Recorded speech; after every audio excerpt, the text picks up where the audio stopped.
as they chant, Cody Rhodes, we are bots. Cody Rhodes basically comes out there and basically says, you know what, John Cena, I'm better than you. I'm going to beat you because I pinned you at Money in the Bank when you were looking up at the lights, and I will defeat you again. I need you. And I'm not even going to say the next part because guess who comes out next? Randy Orton comes out, man. Randy Orton returns for the first time since Backlash. He then proceeds to get on the mic and basically say, if it wasn't for R-Truth interfering, I would have punted your head off and I would have won the WWE title at Backlash. And I'm going to be honest, Cody, he goes up to Cody. He's like, and Cody, I want that title so bad that even though I love you, you know I love you. You know I love you. You know I respect you. You know I need you, Cody. I care for you. You know, Randy Orton says all of that. It says, even though I love you, Cody, I will beat the crap out of you if it means I'm going to get the WWE Championship because of it. And so that's basically the situation with that. LA Knight then. This is my hack for working smart, money.com. Let me show you how I use money.com to create a tailor-made workflow. First, the most comfortable way for me to look at a board is as a table. What's most important to me is to see. LA Knight then comes out and lights up that mic, you know, because LA Knight is really that dude. It's sad to say that his career is absolutely over because at the end of the day, the deal is that LA Knight is not winning a. It is like, I don't see it happening. It's not going to happen most likely. You know, when you really look at it, you have a situation where what's called LA. So all he's here to do now is cut good promos and wrestle jobbers. So he then goes down to the ring and he's like, if I have to beat a Viper or I got to beat a Nightmare or I got to beat a Bald Bee and John Cena, I'm going to do that with every.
Coming out and literally saying the same stuff he always does. He basically says, you know, Lexington, Kentucky, you better get in where you fit in. And he basically complains about how Solo, you know, just because your family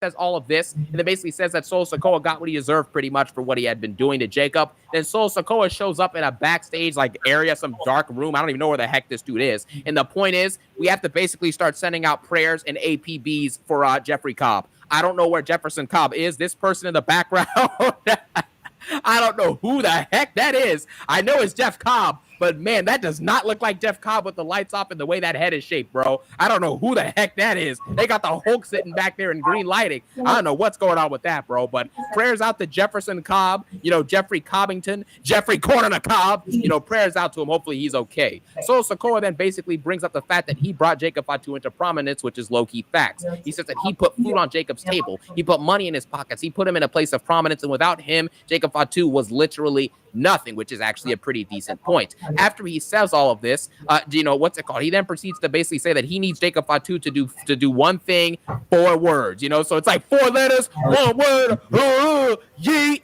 That's what Jacob Fatu has to do. Solo basically says, I need you to say, I love you, Solo, and I will forgive you, and we can go back to running things like we were before. And then it just kind of cuts out, and that's the end of the segment. Jacob Fatu's music plays, he looks away confused and walks out. I don't understand the point of this. I don't know why we have to wait till next week to get the continuation of this, but it is what it is. Overall, this segment was pretty mediocre, but it wasn't bad. Solo cut a decent promo, so it is what it is. Then we get to the next part. Women's Fatal 4-Way. The first one for the Queen of the Ring qualifiers. We had Jade Cargill versus Nia Jax versus Alba Fire versus, who was the other jobber in this match? Oh, no, it wasn't Alba Fire. It was Jade Cargill, Nia Jax, Michin, and Piper Niven. The main highlights of this match were basically Piper Niven and Nia Jax going crazy, working together. They threw Jade Cargill over the announce table into Wade Barrett. Nia Jax got speared through a barricade, by Piper Niven. Michin got a couple botched moves. Jade Cargill botched a powerbomb. It looks like she dang near gave Michin a concussion, which sucks, but there was some physicality here. Crowd was kind of dead. This match was pretty average, I'd say. It wasn't bad, but it wasn't good. It's kind of middle of the pack, but not that bad. Obviously, Jade Cargill slides in last second, hits the Jaded on Piper Niven, gets the pin, and that is pretty much that. This match was fairly decent, nothing too crazy, with a predictable and what I believe should be the right winner in Jade Cargill. Like I said, I think Jade Cargill is going to win this tournament, and then eventually she'll beat whoever the champion is at SummerSlam, and then Naomi will cash in on her to continue that storyline, and then that'll probably be her versus Bianca versus Naomi for the WWE Women's Championship, probably at Clash in Paris or maybe at Bad Blood later this year, if that's even a thing anymore, or maybe at Survivor Series, I don't know. But that's that. We then get Naomi. Naomi comes out. She's Miss Money in the Bank now, so that's cool. Naomi is the only one who actually has a consistent character and a consistent storyline that's been progressively getting slightly better week over week since WrestleMania. It is what it is. I've been saying this now for weeks at this point. Naomi is the only storyteller on SmackDown. That's in the women's division. That's it. There's the only one. You can't think of anybody else on SmackDown who's actually consistently telling engaging stories and cutting decent promos and as a gimmick that's actually starting to work as a heel. It's not happening. So Naomi, because of that, gets my respect. I respect the yeah. Now, Naomi basically comes out and saying that before, when last year when Tiffany Stratton had the Money in the Bank, she was the one who, was beating up, beating up Naomi last year, before Tiffany Stratton ended up doing her cash-in. And because she brings that up, she basically says that now this time it's going to be Naomi's turn to do the cash-in. After this takes place, we then get Tiffany Stratton comes out and interrupts her, and then Naomi acts upset about it. Tiffany Stratton then comes out and does what she does best, which is say absolutely nothing of meeting on the mic and bore us to death. Tiffany Stratton basically says, you're all bark and no bite. You're all talk. You're all gas, no breaks with it, bro. Me. Anyways, Tiffany Stratton basically says all that stuff, and after she says all of that stuff, Naomi basically gets back on the mic and basically starts acting like crazy, like her character gimmick is now. She acts all insane, and she tells someone in the crowd, you heard me, B. You heard what I said. And then after that, she basically tells Tiffany Stratton, you better watch out and proceed with caution, because I'm going to cash in when you least expect it. Not when you want me to, but I'm going to do it when you least expect it. Then out of nowhere, Nia Jax comes in and hits the Annihilator. Was it called the Annihilator, right? That's what it's called. Yeah, I'm pretty sure that's what it's called. She hits the Annihilator. Tiffany Stratton's knocked out. I don't know why Nia Jax is in the ring, but it is what it is. Then Naomi laughs kind of crazy as Nia Jax says, no, don't cash in. And then Naomi just kind of walks away. Not exactly sure what the point of this was, but again, bad booking is always going to come with any modicum of solid booking on any of these shows. That's just what Triple H does. It is what it is. Then we get to the next part, which was by far the worst part of the night. This is the only part of the night that I genuinely would say was awful.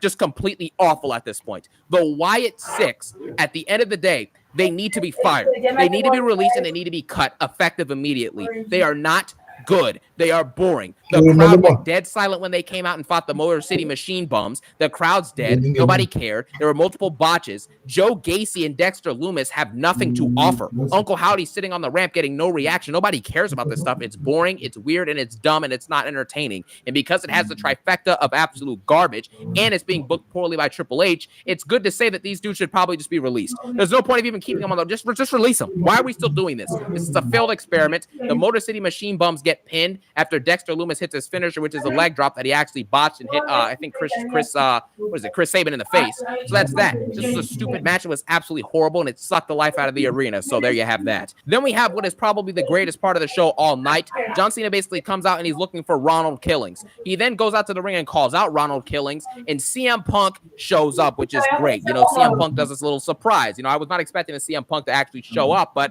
he showed up in the middle of the show, which is good. CM Punk basically comes out and cuts his promo and says to everyone, he's like, when CM Punk gets on the mic, it's about to get real. So I'm expecting a scathing, amazing promo. This was not what I would say is an amazing Punk promo, but this was pretty solid. This was good. I say this is a good Punk promo. I'd say that much. CM Punk gets on the mic. He then basically says that it's crazy how the roles have changed because you're trying to ruin wrestling and I'm trying to save it. I am talking like PG Cena because he calls Cena like a Boy Scout dressed in his little T-ball gear. And then he basically says that I'm PG Cena and now you're trying to be me. So I thought that was a nice little parallel. He then says that you're trying to call me a hypocrite for going with you to Night of Champions to take that belt. And then he then says, I'll follow you anywhere. I'll follow you to Mars. I'll follow you anywhere, you know what I'm saying, to whoop your butt and take that championship, okay? And that's what CM Punk basically says. After this, he then says, yeah, John Cena, you're right. You are one of the GOATs, one of the people on the Mount Rushmore, but you are a GOAT that I'll sacrifice to the legends. You know what I'm saying?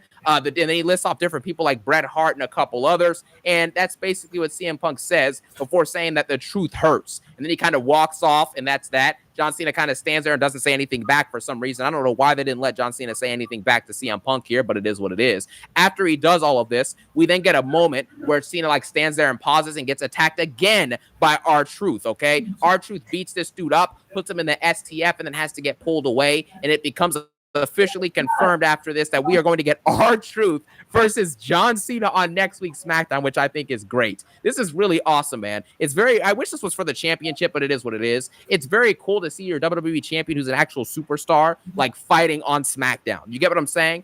This is like when Roman Reigns fought Matt Riddle on that one episode of SmackDown a few years ago for the WWE title. I thought that was great, and I was hoping this would be for the title as well. Maybe they'll make it into a title match next week, but we'll see what happens with that. We then got the second women's fatal four-way of the night, which was Alexa Bliss, Charlotte, Alba Fire, and who was the other person? Candice LeRae. They all fought in this match, basically another Queen of the Ring qualifier. This match I thought was pretty solid, and it was noticeably better than the first Queen of the Ring fatal four-way from earlier on inside of the night. And because of that, I would say this match was pretty good. This match had good spots. It was entertaining. Charlotte and Alexa Bliss had some pretty good story moments inside of this match. They had an ongoing tension and storyline throughout it, so I thought that was pretty entertaining. You also had the fact that Candice LeRae and Alba Fire did a pretty solid job in this match. They gave good offense, and that was entertaining as well. But the main storyline is that Alexa Bliss and Charlotte are kind of battling for who the queen of WWE is, and so that's kind of an ongoing narrative the whole time. Charlotte Flair has some good spots as well. She hits the figure four leg lock, of course. We have the classic spot they do in every triple threat and fatal four-way now, and the fans go, this is awesome, this is awesome, when somebody's up for a powerbomb spot into a superplex and the person underneath hits the powerbomb. So that's that.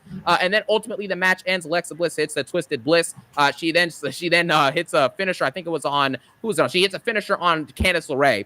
Hits the the Twisted Sister Abigail on her. And then after she does that, the Sister Abigail DDT, I think it's called actually. She hits that while Charlotte Flair has Alba Fire in the figure four. Alba Fire taps out slightly after the count is already to 3, and Alexa Bliss got the pin. So it was a nice little ending with that. Some creativity was shown. I'm okay with this. There was creativity. I appreciate that. I respect that. I love that. So this was entertaining. Cool to see the dynamic between Alexa Bliss and Charlotte, two of my favorite women's wrestlers. This was entertaining, and I think Alexa Bliss hopefully will have a pretty cool match next week against either Stephanie Bacare, Ivy Nile, Asuka, or Raquel Rodriguez. So that should be pretty cool. And then in the main event, as predicted, obviously, Cody Rhodes wins his fatal four-way qualifier over Damian Priest, Andrade, and Shinsuke Nakamura. So obviously, Cody Rhodes advances in the King of the Ring tournament. He's obviously, the favorite to win it all, probably, besides Sami Zayn. So there you have it, okay? It's good to see a star, actually showing up and wrestling on a show, so good for Cody Rhodes. He only wrestled 10 title defenses in his championship reign, so I'm just glad he showed up and wrestled tonight, so that's cool. Match pretty solid as well. Had some good moments as well. So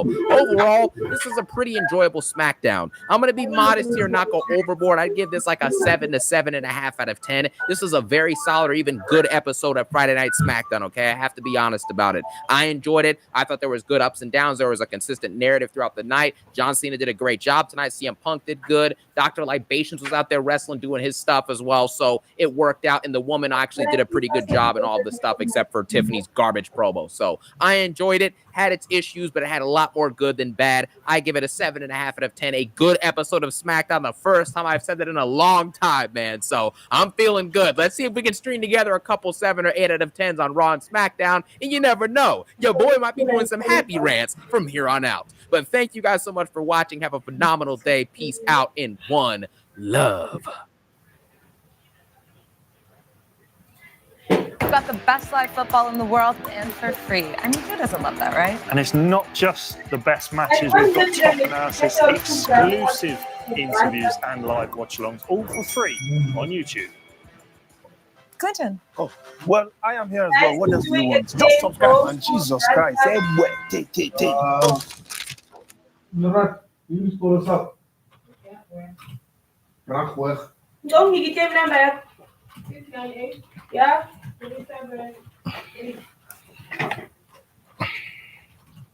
Meet Structmaster, the next-gen handheld for automatic core logging for maximum traceability beyond the core shaft. Just his name for me.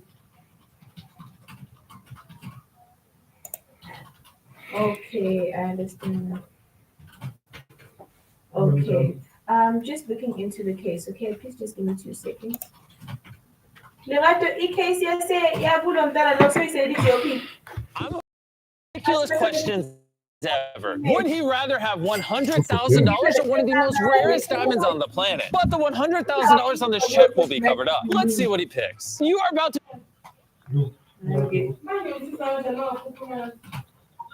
make one of the most important decisions of your entire life. It's true. John, would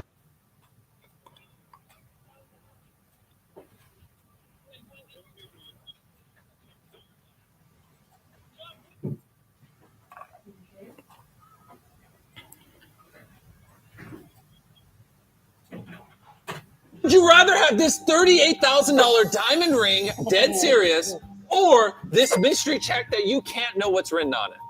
$38,000 ring. My friend Mac is about to experience the scariest moment of his life. I'm just gonna let you know, I'm not afraid of anything. We'll see. You cannot scare me. Seal him up.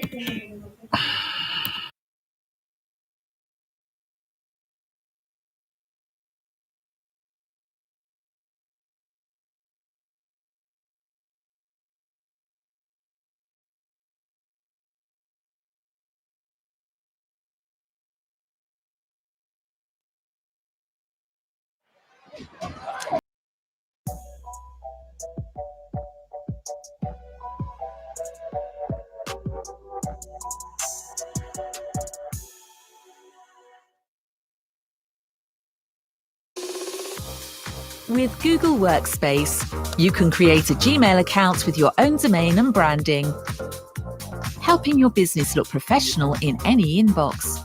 That's business email made easy with Google Workspace.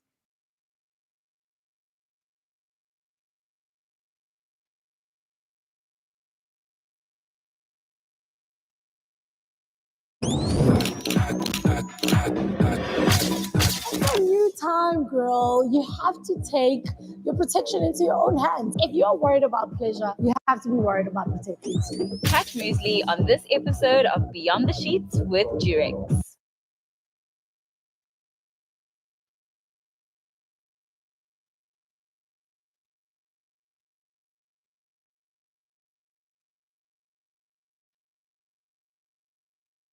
Mello says a mid-air RKO.